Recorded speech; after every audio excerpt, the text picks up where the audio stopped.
আলহামদুলিল্লাহ, প্রিয় দর্শক, আপনারা দেখতেছেন আমাদের মাদ্রাসার কাজের জন্য মরহুম আব্দুল মতিন সরকারের ছেলে হাজি ইকবাল সরকার তিনি 30 বস্তা সিমেন্ট পাঠিয়েছেন, এক গাড়ি বালু পাঠিয়েছেন এবং প্রায় আনুমানিক 40 বস্তা সুরকি তিনি আমাদের এই মাদ্রাসার কাজের জন্য পাঠিয়েছেন। আপনারা দেখতেছেন।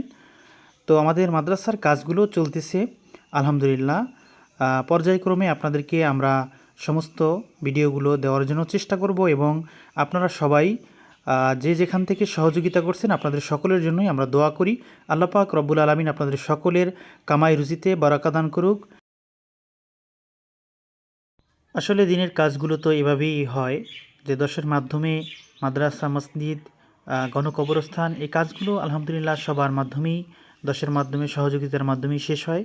তো আমাদের কাজগুলো ইনশাল্লাহ পর্যায়ক্রমে শেষ হবে এবং আজকে আমাদের মাদ্রাসার ফ্লোর ঢালাই হবে ইনশাল্লাহ। আপনাদেরকে আমরা সে আপডেটগুলো ইনশাল্লাহ দেবো বিকালে।